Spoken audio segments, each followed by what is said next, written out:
Hi guys, आप सबका हमारे यूट्यूब चैनल तस्मीर कैरियर एकेडमी पे स्वागत है। गाइज, आज जो हम आपको डिटेल देने जा रहे हैं वो देने जा रहे हैं यूपीएससी रिक्रूटमेंट 2025 के नोटिफिकेशन के बारे में।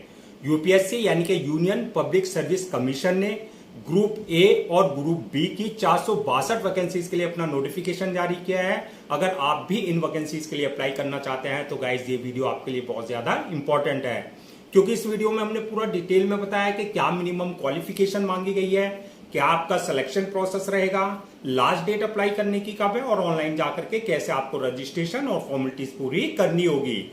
तो गाइस पूरा वीडियो देखिएगा और साथ ही साथ में हमारे इस यूट्यूब चैनल को सब्सक्राइब कर लें, लाइक करें और ज्यादा से ज्यादा शेयर करें।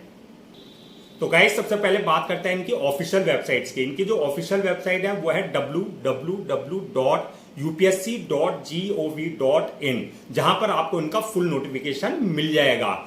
दूसरी जो इनकी ऑफिशियल पोर्टल यानी कि वेबसाइट है वो है www.upsconline.gov.in, जहां पर जाकर के आपको रजिस्ट्रेशन और फॉर्मेलिटीज पूरी करनी होगी। रिक्रूटमेंट अथॉरिटी जो रहेगी आपकी यूपीएससी के थ्रू होगी, यानी कि यूनियन पब्लिक सर्विस कमीशन के थ्रू जो है आपका रिक्रूट किया जाएगा। आपको पोस्ट नेम की अगर बात करें तो ये आपकी ग्रुप ए और ग्रुप बी की पोस्ट रहेंगी, जिसमें आपका असिस्टेंट डायरेक्टर्स की, कंपनी प्रोसिक्यूटर्स की, स्पेशलिस्ट ग्रेड 3 की, साइंटिस्ट बी की, डिप्टी डायरेक्टर्स की, असिस्टेंट एडिटर्स की, इसके अलावा मेडिकल ऑफिसर्स और अदर्स कई सारी पोस्ट के लिए जो है इन्होंने अपना नोटिफिकेशन जारी किया है। ये आपकी परमानेंट यानी कि रेगुलर जॉब्स रहेंगी। जेंडर की बात करें तो मेल एंड फीमेल यानी कि man and women both can apply for these vacancies है। टोटल वैकेंसी जो है 462 वैकेंसीज के लिए इन्होंने अपना नोटिफिकेशन जारी किया है। जॉब लोकेशन की अगर बात करें तो सिलेक्शन होने के बाद जो आपका ऑल ओवर इंडिया कहीं भी आपकी जो है पोस्टिंग आपको दी जा सकती है। अप्लाई मोड आपका ऑनलाइन रहेगा, ऑफलाइन किसी भी तरह का कोई कम्युनिकेशन या कॉरेस्पॉन्डेंस नहीं किया जाएगा। रजिस्ट्रेशन जो स्टार्ट हो गए हैं 14 जून 2025 से रजिस्ट्रेशन स्टार्ट हो चुके हैं और लास्ट डेट जो है रजिस्ट्रेशन की यानी कि अप्लाई करने की वो है 3 जुलाई 2025।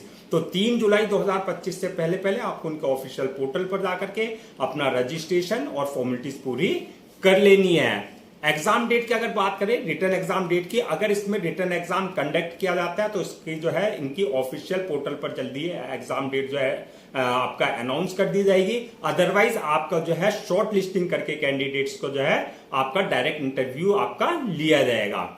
एडमिट कार्ड अगर की बात करें तो अगर आपका रिटर्न एग्जाम होता है तो आपका जो भी रिटर्न एग्जाम डेट होगी उससे एक हफ्ते पहले जो आप इनके ऑफिशियल पोर्टल पर जाकर के अपना रिटर्न आपका जो है एडमिट कार्ड अपना डाउनलोड कर सकते हैं। नेक्स्ट बात करते हैं कि आपकी एप्लीकेशन फीस क्या रखी गई है। तो एप्लीकेशन फीस की अगर हम बात करें, अगर आप जनरल, ओबीसी या ईडब्ल्यूएस इस कैटेगरी में आते हैं तो आपके लिए एप्लीकेशन फीस जो है 25 रुपए रखी गई है। और अगर आप एससी, एसटी, फिजिकल हैंडीकैप या फीमेल इस कैटेगरी में है तो आपके लिए एप्लीकेशन फीस जो है नील रखी गई है, यानी कि आपको जो है एग्जेम्प्टेड रखा गया है, आपको किसी भी तरह की कोई एप्लीकेशन फीस देने की जरूरत नहीं है। पेमेंट मोड की अगर बात करें, यानी कि जो आपकी एप्लीकेशन फीस है उसका जो पेमेंट मोड रहेगा वो ऑनलाइन रहेगा, यानी कि at the time of registration आप अपने debit card, credit card, net banking, UPI, IMPS या जो भी पेमेंट गेट में वहां पर होगा उसके थ्रू अपनी एप्लीकेशन फीस जो है डिपॉजिट कर सकते हैं।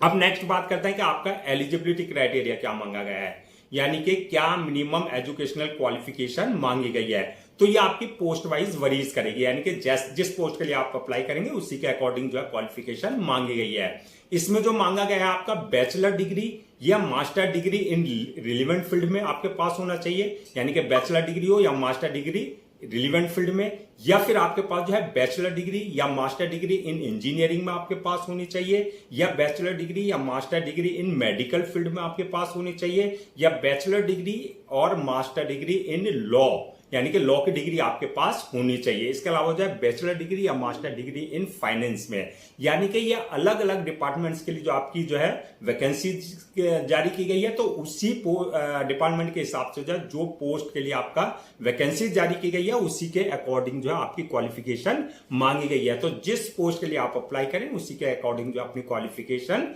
आप चेक कर ले, जो क्वालिफिकेशन आपकी है उसी के हिसाब से आप उसी पोस्ट के लिए अप्लाई और उसी डिपार्टमेंट के लिए अप्लाई कर सकते हैं। इसमें जैसे BA, BArch, BSc, BTech, B LLB, MBBS, DNB, CA, MSc, PG diploma, इसके अलावा एमफिल, पीएचडी, एमएस या एमडी, यानी कि इस टाइप की अगर आपके पास क्वालिफिकेशन है तो आप अपनी पोस्ट के हिसाब से जो है अप्लाई कर सकते हैं। प्लस इसमें जो आपका एक्सपीरियंस इन रिलेवेंट फील्ड में आपके पास होना चाहिए। नेक्स्ट बात करते हैं कि एज लिमिट की बात। तो एज लिमिट जो है आपका इसमें पोस्ट वाइज वरीज करेगी। मिनिमम 30 साल रखी गई है और मैक्सिमम 45 साल रखी गई है। 30 और 45 के बीच में अगर आपकी एज है तो आप इन वैकेंसीज के लिए अप्लाई कर सकते हैं। एज रिलैक्सेशन की अगर हम बात करें तो as per government rules and regulation जो भी रिजर्व कैटेगरीज वाले हैं, जैसे आपका एससी हुआ, एसटी हुआ, ओबीसी हुआ, उनको जो एज रिलैक्सेशन दिया जाता है वो प्रॉपर एज रिलैक्सेशन उनको दिया जाएगा। नेक्स्ट बात करता है कि आपका सिलेक्शन प्रोसेस क्या रहेगा। तो सिलेक्शन प्रोसेस की अगर हम बात करें तो ये आपकी इसमें मल्टीपल स्टेजेस रहेंगी जो आपको क्लियर करनी होगी। फर्स्ट स्टेज जो होगी इसमें शॉर्ट लिस्टिंग होगी, यानी कि कैंडिडेट्स को शॉर्ट लिस्टेड किया जाएगा। किस बेसिस पे किया जाएगा? आपकी जो हायर क्वालिफिकेशन है, यानी कि जो आपकी क्वालिफिकेशन यानी कि एजुकेशनल बैकग्राउंड है, उसकी परसेंटेज, उसकी परफॉर्मेंस के हिसाब से, प्लस जो आपका एक्सपीरियंस है, यानी कि जिस फील्ड में आपने काम कर रखा है उस एक्सपीरियंस को कंसीडर किया जाएगा। उस बेसिस पे जो आपका शॉर्ट लिस्टेड किया जाएगा कैंडिडेट्स को, या अगर जरूरत पड़ी, एप्लीकेंट्स बहुत ज्यादा अगर अप्लाई किया एप्लीकेंट्स ने, तो आपका जो है एक रिक्रूटमेंट टेस्ट भी कंडक्ट किया जा सकता है। तो ये यूपीएससी का अपना डिस्क्रिप्शन होगा, या तो वो कैंडिडेट्स को डायरेक्ट शॉर्ट लिस्टेड करेंगे on the basis of your qualification and experience, या फिर वो एक रिक्रूटमेंट टेस्ट भी कंडक्ट करा सकते हैं। जो फर्स्ट स्टेज हो गई। सेकेंड स्टेज होगी आपकी इंटरव्यू की, यानी कि आपको इंटरव्यू फेस करना होगा। और थर्ड स्टेज होगी जो इंटरव्यू क्लियर कर लेंगे डॉक्यूमेंट्स वेरिफिकेशन की, यानी कि at the time of registration जो भी आपने अपने डॉक्यूमेंट्स अपलोड किए हैं वो सारे डॉक्यूमेंट जो आपका ओरिजिनल चेक किए जाएंगे, यानी कि वेरीफाई किए जाएंगे। और लास्ट स्टेज होगी वो होगी मेडिकल एग्जामिनेशन की, यानी कि जिस पोस्ट के लिए आपने अप्लाई किया है उसके लिए देखा जाएगा कि आप फिजिकली और मेंटली पूरी तरीके से फिट हैं या नहीं है। तो ये मल्टीपल स्टेजेस रहेंगी जो आपको क्लियर करनी होगी।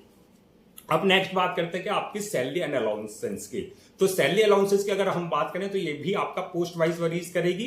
तो इसमें जो आपकी स्टार्टिंग सैलरी होगी, जो बेसिक पे 44,900 से लेकर के आपका 2,08,700 तक रहेगी, यानी कि आपका जो है पोस्ट वाइज ये अलग अलग आपका वरी करेगी।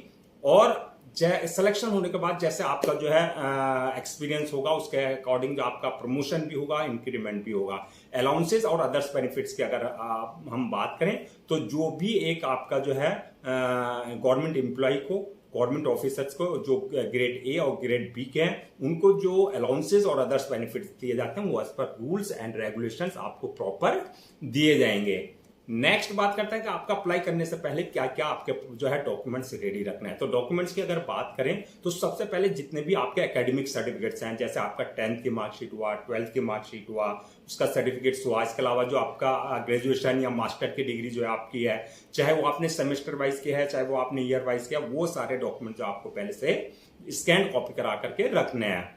उसके अलावा जो है एक्सपीरियंस सर्टिफिकेट, यानी कि जिस फील्ड में आपने जो है जॉब की है उससे रिलेटेड जो है कंसर्न डिपार्टमेंट या अथॉरिटी से आपके पास जो है एक्सपीरियंस सर्टिफिकेट आपके पास होना चाहिए। इसके अलावा बर्थ सर्टिफिकेट, यानी कि 10th की मार्कशीट में अगर आपका डेट ऑफ बर्थ अगर मेंशन नहीं है तो बर्थ सर्टिफिकेट आपके पास जो है कंसर्न अथॉरिटी से आपके पास होना चाहिए। इसके अलावा जो आपका कास्ट सर्टिफिकेट, यानी कि एससी, एसटी, ओबीसी वगैरह का अगर आप किसी भी तरह का कोई रिजर्वेशन ले रहे हैं तो कास्ट सर्टिफिकेट आपके पास कंसर्न अथॉरिटी से होना चाहिए। इसके अलावा जो आपका डोमिसाइल और आपका इनकम सर्टिफिकेट, यानी कि अगर आप ईडब्ल्यूएस का किसी भी तरह का कोई रिजर्वेशन ले रहे हैं तो इनकम सर्टिफिकेट आपके पास जो है कंसर्न अथॉरिटी से होना चाहिए। इसके अलावा जो है आपका जो है डिसेबिलिटी सर्टिफिकेट, यानी कि फिजिकल हैंडीकैप का अगर आप किसी तरह का कोई रिजर्वेशन ले रहे हैं तो डिसेबिलिटी सर्टिफिकेट आपके पास जो है कंसर्न अथॉरिटी से आपके पास होना चाहिए। इसके अलावा जो ID proof, address proof, passport size photo, signature, thumb impression वगैरह, ये भी जो भी रिक्वायर्ड डॉक्यूमेंट्स हैं वो सारे डॉक्यूमेंट जो आपको पहले से स्कैन कॉपी करा करके रखने हैं। नेक्स्ट बात करते हैं कि अप्लाई करने का क्या प्रोसीजर रहेगा। तो जैसा कि स्टार्टिंग में हमने बताया था, पूरा जो प्रोसेस रखा गया है वो ऑनलाइन रखा गया है, ऑफलाइन किसी भी तरह का कोई कम्युनिकेशन या कॉरेस्पॉन्डेंस नहीं किया जाएगा। तो ऑनलाइन अप्लाई करने के लिए सबसे पहले आपको यूपीएससी की जो ऑफिशियल वेबसाइट है www.upsconline.gov.in पर विजिट करना है। जब आप वहां विजिट करेंगे, होम पेज पे जाएंगे, कैरियर रिक्रूटमेंट वाले सेक्शन पे जाएंगे, वहां पर आपको जो है अप्लाई ऑनलाइन का लिंक मिलेगा। यहाँ पर इस बात का ध्यान देना है, अगर आपने इनके पोर्टल पर अपने आप को पहले से रजिस्टर्ड नहीं करा रखा है तो आपको जो है अपना personal details plus valid email ID और मोबाइल नंबर से अपना आपको रजिस्टर करा लेना है, जहां से आपके क्रेडेंशियल जनरेट हो जाएंगे। अगर ऑलरेडी आपने इनके पोर्टल पर पहले से अपने आपको रजिस्टर करा रखा है तो जो आपका यूजर नेम पासवर्ड है यानी कि क्रेडेंशियल है उससे लॉगिन करना है। लॉगिन करने के बाद जो आपका एप्लीकेशन फॉर्म आएगा जहां आपको पूरा डिटेल अपनी बेसिक डिटेल्स फिल करनी होगी, जैसे आपका नाम, father name, mother name, date of birth, आपकी क्वालिफिकेशन, आपका जो है प्रोफेशनल क्वालिफिकेशन, आपके जो है एक्सपीरियंस वगैरह जो भी रिक्वायर्ड जो डिटेल्स है वहां वो आपको बिल्कुल एक्यूरेट फिल करनी होगी।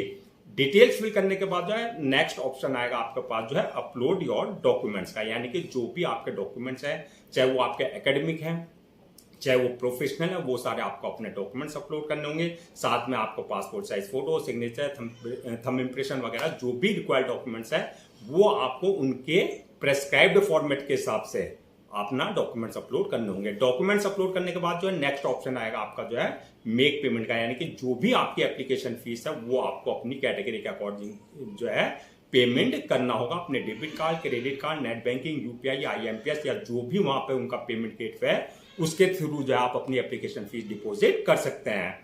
एप्लीकेशन फीस डिपॉजिट करने के बाद जो है नेक्स्ट ऑप्शन आएगा आपके पास जो है फॉर्म को सबमिशन का, यानी कि अपलोड करने का। फॉर्म को सबमिट करने से पहले एक बार रिव्यू वाले ऑप्शन में जाकर के जो आप पूरा फॉर्म का रिव्यू कर सकते हैं। रिव्यू करने के बाद जो है फॉर्म को सबमिट करते हैं और सबमिट करने के बाद जो है उसका 1 या 2 कॉपी जो है प्रिंट आउट जरूर ले लें for your future reference, so that आपके पास जो है एक हार्ड कॉपी के रूप में एक ऑफिशियली रिकॉर्ड आपके पास हो जाए। तो गाइज ये था आपका यूपीएससी यानी कि union public service commission group A और ग्रुप बी की कैटेगरी की रिक्रूटमेंट 2025 के नोटिफिकेशन के डिटेल्स। आई होप आपके सारे डाउट्स क्लियर हो गए होंगे। अगर अब भी आपको किसी तरह का कोई डाउट है या क्वेरी है, कंफ्यूजन है, तो आप हमसे कमेंट सेक्शन में पूछ सकते हैं, हम उसका रिप्लाई जरूर देंगे। मैं एक बार फिर से आपको जो है रजिस्ट्रेशन डेट और लास्ट डेट रजिस्ट्रेशन की यानी कि अप्लाई करने की रिमाइंड करा देता हूं, सो दैट आप उसे नोट डाउन कर लें। रजिस्ट्रेशन जो स्टार्ट हो गए वो 14 जून 2025 से रजिस्ट्रेशन स्टार्ट हो चुके हैं और लास्ट डेट जो है रजिस्ट्रेशन की यानी कि अप्लाई करने की 3 जुलाई 2025 है। तो 3 जुलाई 2025 से पहले पहले आपको उनके ऑफिशियल पोर्टल पर जाकर के अपना रजिस्ट्रेशन और फॉर्मेलिटीज पूरी कर लेनी है। गाइस हम आपके लिए जितने भी गवर्नमेंट जॉब्स है या गवर्नमेंट एग्जाम्स है उससे रिलेटेड जितने भी अपडेट्स होते हैं उस पर वीडियोस लेकर के आते हैं। इसके साथ साथ जो है प्रॉपर कैरियर गाइडेंस पर आपके लिए वीडियोस लेकर के आते हैं। अगर आप भी चाहते हैं कि आपको प्रॉपर कैरियर गाइडेंस मिलती रहे और साथ ही साथ में आपको गवर्नमेंट जॉब्स और गवर्नमेंट एग्जाम्स के पूरे अपडेट्स मिलते रहे, तो आप लोगों से मेरी रिक्वेस्ट है आप हमारे इस यूट्यूब चैनल को सब्सक्राइब कर लें, लाइक करें और ज्यादा से ज्यादा शेयर करें।